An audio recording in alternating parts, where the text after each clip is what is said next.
দেশের অরাজক অবস্থা বলে দিচ্ছে আবু সাইদ মুগ্ধ, শেষ হয়নি যুদ্ধ স্লোগানটি শতভাগ সত্য।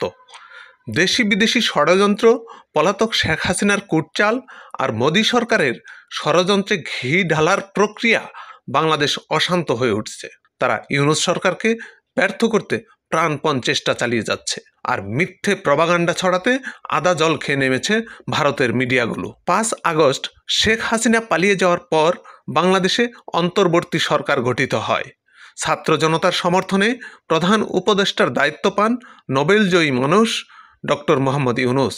ডক্টর ইউনূস দায়িত্ব নেওয়ার পরপরই 17 বছর বঞ্চিত থাকা মানুষগুলো পাওয়া না পাওয়ার হিসাব বুঝে নিতে রাস্তায় নেমে এসেছে।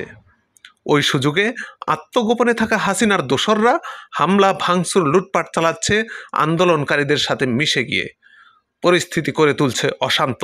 আওয়ামী লীগের দোসররা আনসারদের আন্দোলন, গার্মেন্টস কর্মীদের অবরোধের পর সম্প্রীতির দেশ বাংলাদেশে সাম্প্রদায়িক দাঙ্গা লাগানোর চেষ্টা চালাচ্ছে। তারা ইসকনের সাথে হাত মিলিয়ে কূটকৌশলের ডালপালা ছড়াচ্ছে।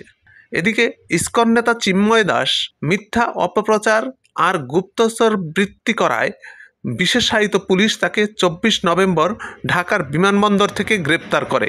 ফলে ইসকন অনুসারীরা আর ভারত প্রেমিকরা মিলে বিক্ষোভ, হামলা, ভাঙচুর শুরু করে। তারা এতেই ক্ষান্ত হয়নি, চট্টগ্রামের সাইফুল ইসলাম নামের বিশিষ্ট আইনজীবীকে কুপিয়ে হত্যা করে।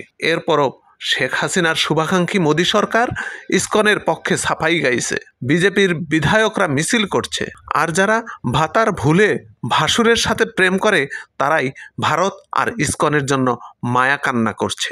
এই পরিস্থিতিতে ছাত্র জনতা এক হয়ে ষড়যন্ত্রকারীদের রুখে দিয়ে ইউনূস সরকারকে সহযোগিতা করতে এগিয়ে এসেছে, যাতে করে অন্তর্বর্তী সরকার দ্রুত সংস্কারের কাজ সেরে সুন্দর গ্রহণযোগ্য নির্বাচন সম্পন্ন করতে পারে, প্রতিষ্ঠা করতে পারে জনগণের ভোটের অধিকার, উপহার দিতে পারে জনগণের ভোটের নির্বাচিত সরকার। অটুট থাকে বাংলাদেশের দ্বিতীয় স্বাধীনতার স্বপ্ন স্বাদ।